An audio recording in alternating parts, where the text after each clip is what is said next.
We have Carolyn Whitzman, the author of Home Truths, joining us today. Thanks for joining us. Thank you, Derrick.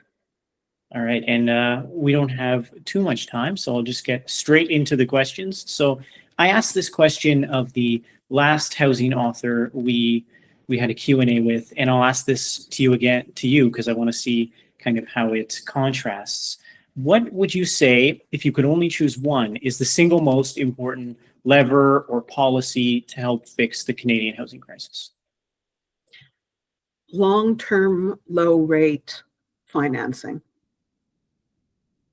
Really? You want me to say something a little bit further? Absolutely. Yes. Why would you say that? That was the secret sauce, not only behind the efflorescence of non-market housing in Canada in the 70s and 80s, but when you look at Finland, when you look at France, when you look at Austria, Denmark, they all have revolving long-term loan funds that, non-market housing doesn't happen magically. The fact that it's a non-market developer, a public housing developer, a co-op developer, maybe gives you a 15, maybe 20% discount.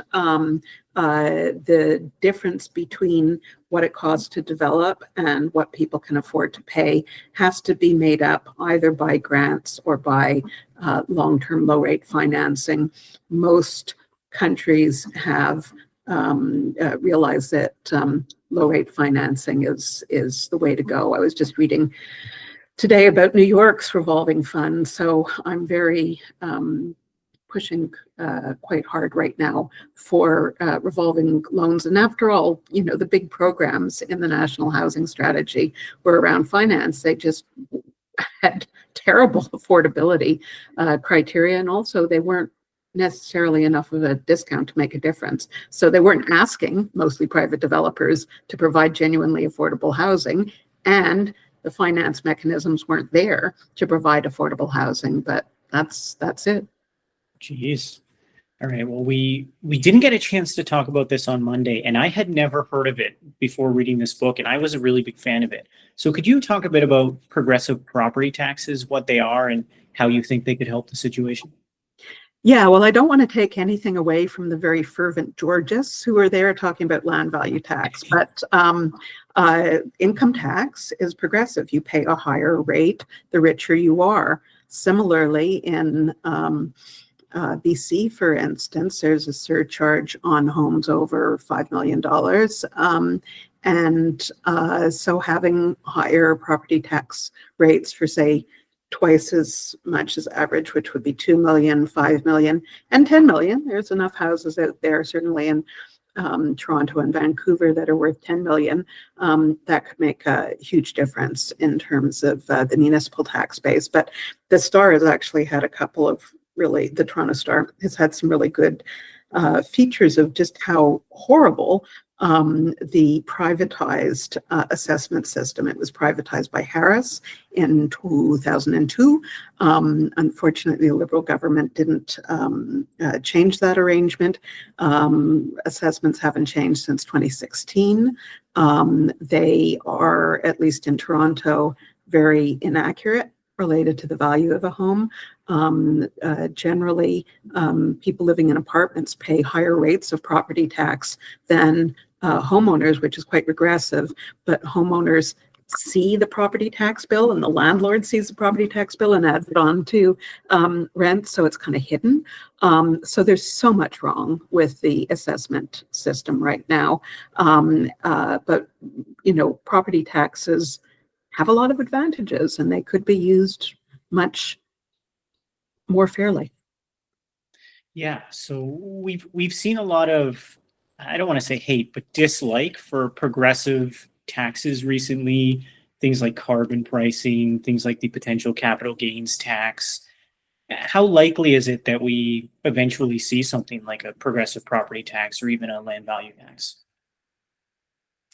I don't know. I don't think that people understand how much, for instance, progressive income taxes have been dialed back over the last couple of decades. I mean, in the US and in Canada, in relatively conservative times, in the 1950s, under Diefenbaker, rich people were paying a much higher rate of income taxes. So, how long can it take? Some of the steps backwards happen very quickly, so perhaps some of the steps forward can happen quite quickly. I don't know. It's sometimes hard to predict politics. You can predict things in the short term, but not sort of in the long term. And I keep on hoping that there will be a party that will really champion and then follow through with a more progressive taxation system. It's something that the Liberals talk about a lot. Chrystia Freeland talked about it a lot, but there's a difference between that she talked about changes to capital gains tax and then immediately dialed it back as she went for leader. I think sometimes people really want to represent very rich people and not struggling middle, moderate, low income people. Yeah, it's unfortunate, but I'd unfortunately agree with you on that one. Yeah. So final question from me, and then I'll open it up to the floor. So we heard a lot on Monday. There was a big generational divide on housing, and some people say the boomers have it great. Some people say young people don't work hard enough.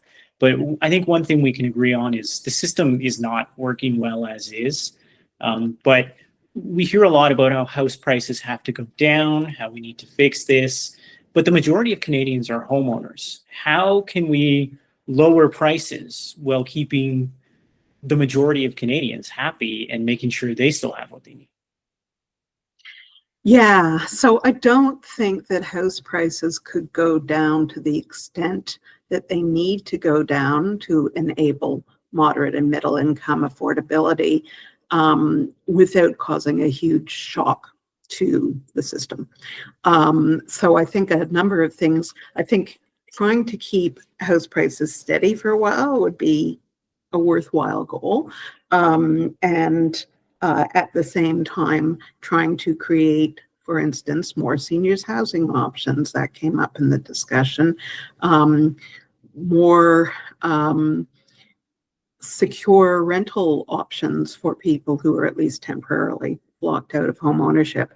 What worries me is rhetoric that you hear sometimes going, I'm going to make home ownership affordable. And I'm like, really? Tell me more. It's not going to be ending the carbon tax that's going to do it. It's not going to be even massive supply would make it slightly less unaffordable and might slow the rate of increase, which is, doubled in the doubling since 2019 is pretty disturbing. There was a decrease in the 1980s. A few people in the discussion were old enough to remember that. It wasn't fun. It mostly harmed lower middle class people. And I think that's probably what would happen if they went down precipitously now. And I don't have the answer. But I also like to think of the Canadian housing market as almost perfectly a third renters, a third homeowners without mortgages, and a third people who owe banks, not landlords. So, depending on the way you look at it, 2/3 of Canadian households are not full owners of their home. That's worth considering. It's a good way of looking at it. I never actually thought of it. So that's it for questions for me. Do we have any questions from the floor? Anyone have anything they want to ask?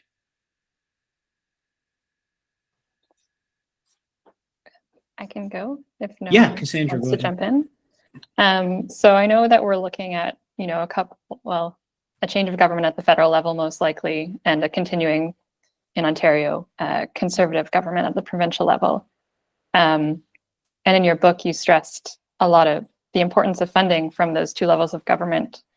But I'm curious what you think cities could do in the absence of financial support from those levels of government, or alternatively, what sorts of policy changes might be palatable to a fiscally conservative government that would nonetheless help supply increase? Those are two good, very different questions. So I'll answer the first one first. what can municipalities do alone? Well, in Ontario, municipalities have been asked to do most things alone, and I think the growing rates of homelessness, lack of affordable housing has shown the limitations of what municipalities can do. Having said that, I'm a strong advocate of more flexible zoning, et cetera, and there is a too slow move for cities to do what they can do well, which is zoning approvals, management of the urban realm. Cities don't generally have the revenue tools, excuse me, to fund large infrastructure projects. Having said that, I was looking at a revolving loan fund in New York that is producing about 6,000 deeply affordable homes per year, not single-handedly, but with the help of other programs. So the City of Toronto just created a short-term revolving loan fund that helps with pre-development costs. And that's really important because you can spend about $1 million just getting the preliminary drawings, going through the approvals, setting up the banking, getting the designs, et cetera, et cetera. So that's a good sign. Regent Park was built in the 40s through a special bond that paid $7 million towards the creation of 2,300 homes. So there are some cities that are using bonds, which are loans that get paid back. You can borrow to build infrastructure, and housing is infrastructure.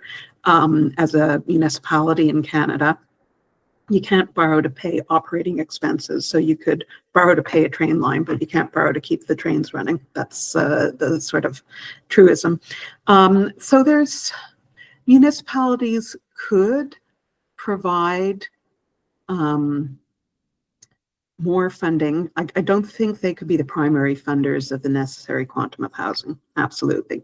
Now, what are going to be the asks of a conservative government federally? Should there be a conservative government federally? And what would be the asks of a conservative government in Ontario should the conservative government get reelected?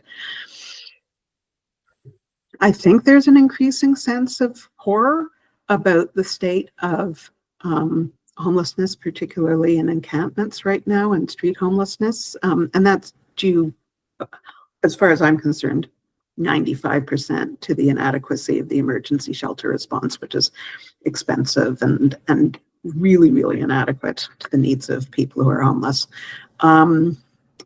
So I think there could be a very targeted program, as there was under the Harper government. There was a big pilot project that provided, at least temporarily, homes for 3,000 homeless people. And the research was led by the University of Ottawa. So I think we could get a targeted homelessness program, possibly. Also, possibly, although you don't generally think of the Conservatives when you think of industrial strategy, there is precedent for industrial strategy being pursued by Conservatives. And by industrial strategy, I mean the task force I was on last year around home building. Home building productivity is lousy for a whole bunch of reasons, which have to do with zoning and building code and, the dominance of big developers, et cetera. But I think you could get assistance for home building, and it's possible that a tax credit-based financing system, the U.S. has had the low-income housing tax credit since Reagan, 1988. And that's financed 3 million low-income homes in the U.S. So those, it's not as though you just kind of, if the government changes, you sit on your butt and suck your thumb. You have to sort of fight for certain things. And as I mentioned in the book and mentioned on Tuesday night, the hallmark of truly successful programs in Finland and France, for instance, and in Canada, is that whether it was a conservative or liberal government, there was long-term financing. All right. Can I just jump in with a quick follow-up? Yeah, of course. How does the revolving loan fund that you mentioned work? Hmm. Um, Mortgages that were between 35 and 50 years were provided, were guaranteed, not necessarily directly loaned out by CMHC, but the CMHC guaranteed mortgages, as it does for individuals. The trick was long-term fixed rate, which allows you to actually have a measure of certainty in the development process, combined with a lower than market rate, including in the 80s when interest rates were insane, like 18%. And what happens in countries that stick with it long enough is not only do, the mortgage payments get, or the loan payments get repaid over time, but a couple of extra years are added to help replenish the program. It's like any other form of infrastructure funding. You don't just kiss it goodbye in most cases. There is a repayment over time. All right, thank you. Any other questions? Anyone have anything? All right, it doesn't look like it. I have one last question. Sorry, this is Eva. Oh, I have yes. a quick comment and a question. Yeah, Eva, go ahead. About the book club, you were saying how it's a bit constraining, but I use this book club to actually get educated without going to school, and it's very complex, so I'm kind of still hazy and a lot of aspect of it, so I use it to kind of try to understand very slowly by reading as much as I can. I don't have access to your book right now, but I read 2 chapters that are online through Google Books and your publisher, so I have a little bit of an idea, and I'll read it completely later, and it's really good. I like the many anecdotes, personal anecdote. It makes it very relatable, and also that's how I feel housing, because I don't have a lot of theory, so my experience is how I get to understand a little bit housing. But I have a quick question trying to relate another book meeting we had, which was about the land trust. Someone, Mike Bultius, came from the Housing Forever Bonds program. So I was wondering how, I didn't read your book, so I don't know if you speak about it, the chapters I read. So how does it relate to, this is an Ottawa base, so how does it relate to make housing affordable, and how you see things, just so I can link a little bit previous information. Thank you. Sure. So Mike and the Ottawa CLT builds on a long tradition from the 1960s, and actually from Black communities in the US. It's just simply a form of land ownership and property ownership that holds the land and the properties under a covenant to keep it affordable. So it's just like having co-op housing or nonprofit housing or public housing, where there's an agreement that the land's going to be used for the social good. The longest serving land trust in Canada is the Milton Park neighborhood in Montreal, which I don't know how well you know Montreal, Eva, but it's downtown Montreal. It's Peel and Pine, basically. And it's quite a few homes. I'm going to say 180 from my memory, maybe 250. So a pretty large community that was going to get torn down for a redevelopment in the 1970s, and the tenants banded together and they formed a community land trust.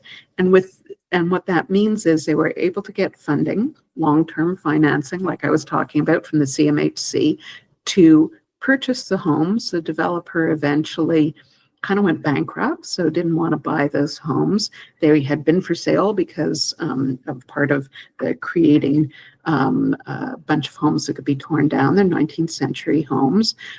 They were being operated as rooming houses. They were kept as multi-unit buildings. There's about 4 co-ops and 7 or 8 community agencies that continue to provide a mix of co-op housing and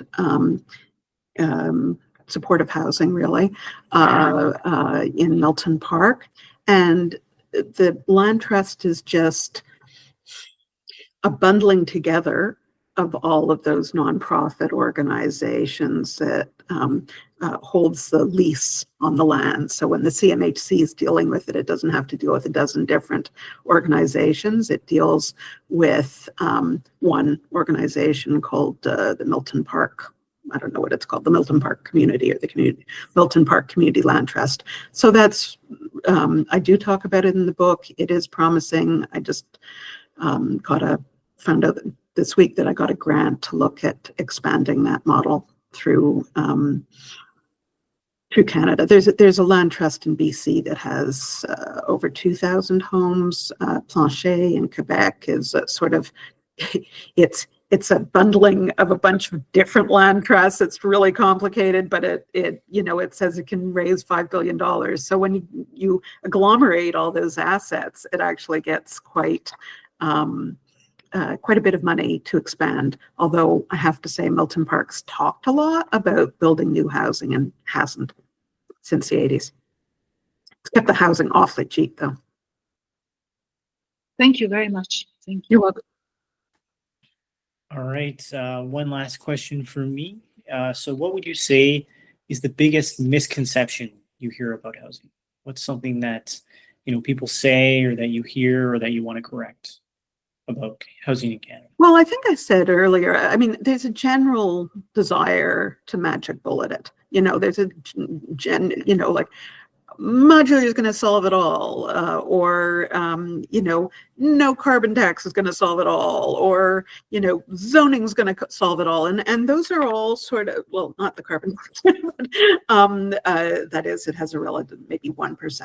GST, that's 15, HST 15%. So there's always sort of the magic bullet that's going to solve it all, and that irritates me. It also frustrates me that in Canada we can't conceive of secure tenure and retirement investments without homeownership. And, I have a daughter living in Berlin. I think I mentioned this. She's not going to come back to Canada. Her husband's parents are long-term renters. She's got relatively cheap rental with her partner. The majority of Germans aren't homeowners. The majority of Swiss, and Switzerland is one of the richest countries in the world, aren't homeowners. They have good retirement savings. So why is it that we equate homeownership with an essential retirement investment? And why do we equate secure retirement investments with homeownership? Although I don't believe in magic bullets, I think that belief is something that we really have to start challenging, investigating, looking at alternatives to, because it doesn't have to be that way. And I think it creates a lot of distortions. Can I ask a question? Sure. Of course. Jamie has a question, but Yeah, so we'll go to Elaine and then we'll go to Jamie. Okay. Yeah. I in response to what you said, this isn't what my question, but in response to what you said, I think that anybody having looked at what predatory landlords have been doing to, particularly senior women lately, would say that you do need something besides renting, because you're just in danger from a predatory landlord sooner or later. But what I wanted to ask you about was the Association of Municipalities of Ontario's report on homelessness that came out earlier this month, and I was wondering what your reaction to that is. Do you think that the $11 billion solution that they're proposing might have a chance of actually removing chronic homelessness?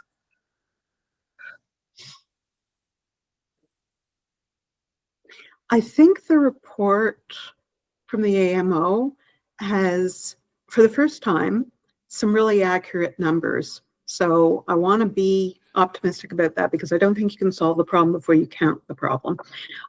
So that's good. I actually think the numbers are too low.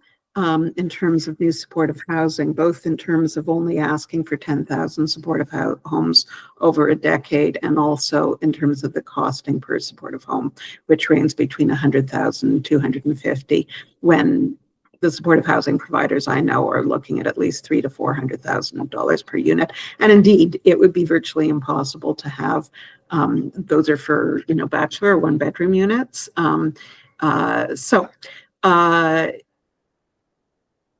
It's a good report. It's a good discussion starter. I'm certainly supporting it. But I think that a business plan for supportive housing is still necessary. It should be a national one.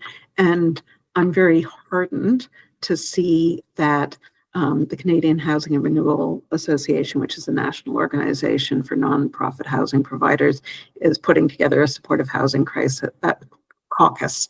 It already had an Indigenous caucus that led to some good. So I want to see a good supportive housing caucus so that, again, I don't want to get into the weeds, but there, I think the report, which is 120 pages, makes really clear that it's not just building the housing, it's staffing the housing, and it's making up for the huge gap between disability payments and rent that can even keep the lights on.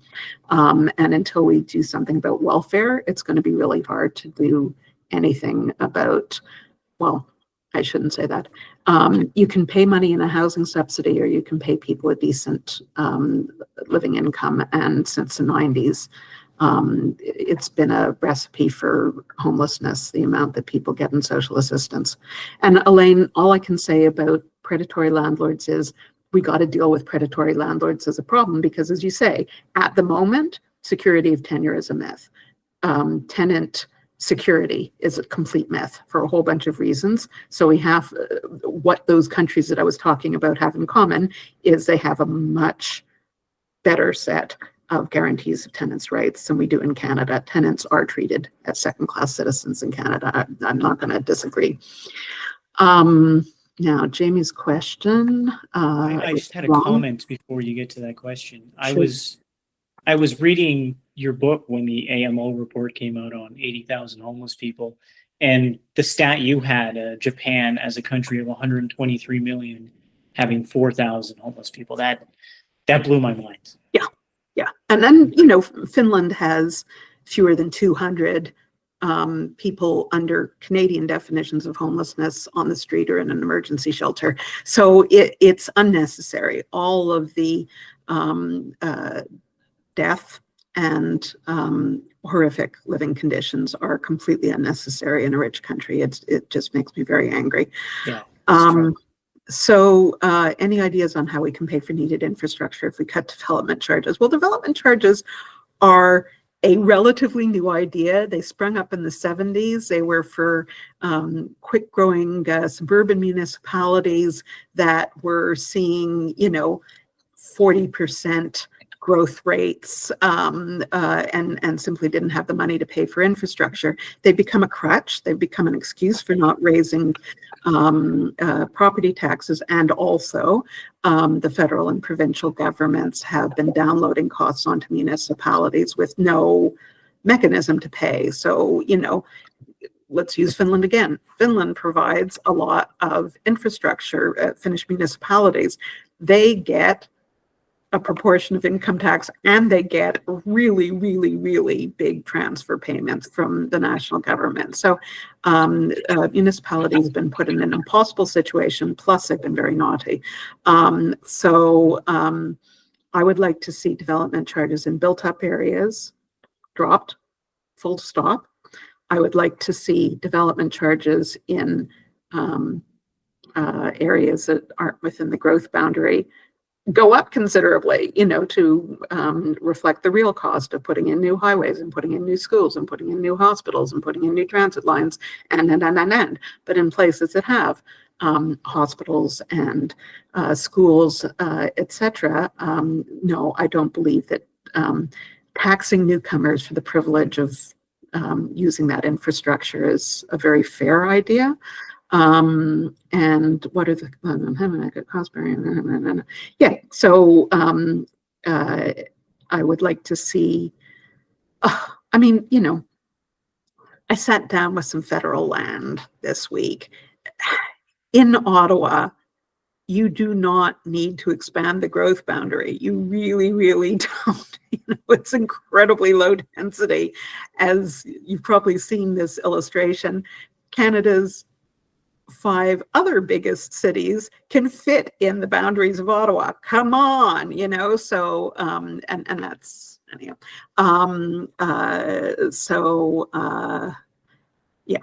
Those are my thoughts on DCs. I genuinely consider development charges evil in inner cities. They are taxing newcomers in a way that's not fair. I mean, yeah, you get 200 more people in a neighborhood that has 5,000 people. You also have a bunch of sewer lines that haven't been upgraded for 40 years. Is it really up to those 200 people to pay for building the sewer lines for 5,200 people? No, it is not. So I'd make a sharp delineation between development charges in built-up areas and development charges in sprawl. Well said. And yeah, I would say the same as Jamie. Completely agree with you on that one. So that's it, unless you have anything final you wanted to add, Carolyn? No, those were good questions. Happy to help, and keep up the great work, Derrick. I think this Urbanism Book Club is exactly what Ottawa needs. All right. Thanks so much, and thank you for joining us. Thank you. you. Take care. Bye-bye. Thank you.